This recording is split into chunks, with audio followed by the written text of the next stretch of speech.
নমস্কার, cook with চৈতালিতে সবাইকে স্বাগত। আজকে আমি আপনাদের সাথে অসাধারণ স্বাদের এই স্ন্যাকের রেসিপি শেয়ার করব। ঘরে থাকা সামান্য কিছু উপকরণ দিয়ে এটা বানিয়ে নেওয়া যায়। এর জন্য আমি প্রথমে নিয়ে নিচ্ছি 1 কাপ পরিমাণ টক দই, 1 কাপ পরিমাণ বেসন, স্বাদ মতন লবণ, কাঁচা লঙ্কার পেস্ট, আদার পেস্ট আর 1 টিস্পুন হলুদ গুঁড়ো দিয়ে ভালো করে মিশিয়ে নিতে হবে। এরপর এর মধ্যে জল দিয়ে ভালো করে একটা পাতলা ব্যাটার তৈরি করে নিতে হবে।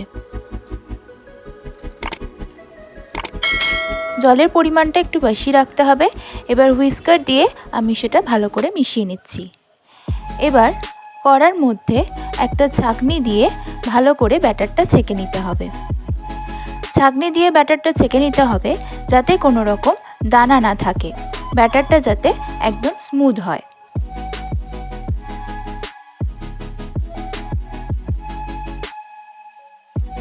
পর একদম লো ফ্লেমে ভালো করে এইভাবে নাড়তে চাড়তে হবে।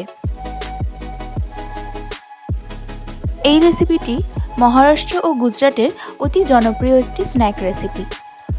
দেখুন, ব্যাটারটা যখন এই রকম গাঢ় হয়ে আসবে তখন আমরা গ্যাসের ফ্লেমটা অফ করে দেব। এবার সেটা নিয়ে সঙ্গে সঙ্গেই একটা থালার পিছন দিকে এইভাবে ব্যাটারটা দিয়ে দেব। ব্যাটারটা দিয়ে ছুরির উল্টো দিকটা দিয়ে ভালো করে থালার মধ্যে স্প্রেড করে দিতে হবে।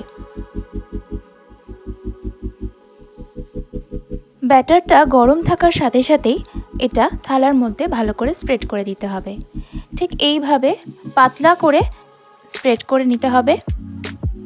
এবার কড়ায় সাদা তেল গরম করে তার মধ্যে কালো সর্ষে, কাঁচা লঙ্কা কুচি আর কারি পাতা ফোড়ন দিয়ে তার মধ্যে দিয়ে দিতে হবে গ্রেট করা নারকেল। নারকেল দিয়েই আমরা গ্যাসের ফ্লেমটা অফ করে দেবো যাতে নারকেলটা পুড়ে না যায় এবং নারকেলের সুন্দর গন্ধটা থেকে যায়। এবার সেটা নিয়ে একটা চামচ দিয়ে থালার মধ্যে স্প্রেড করা ব্যাটারটার ওপর এগুলো ছড়িয়ে দেব। ভালো করে ছড়িয়ে দেওয়ার পর একটা ছুরির সাহায্যে এবার এটাকে সরু সরু করে কেটে নিতে হবে।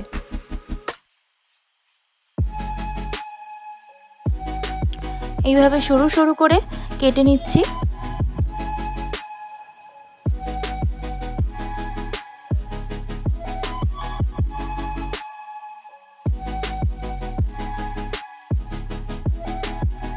লম্বা করে কেটে নেওয়ার পর এবার আবারও মাঝখান থেকে একবার কেটে নিতে হবে।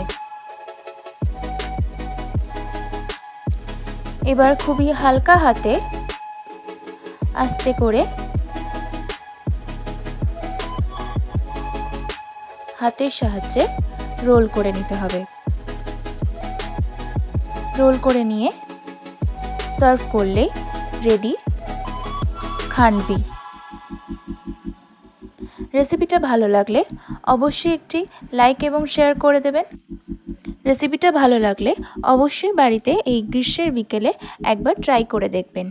রেসিপিটি একটি খুবই হেলদি রেসিপি। এরকম আরও নিত্য নতুন রেসিপি পাওয়ার জন্য চ্যানেলটা সাবস্ক্রাইব করে দেবেন।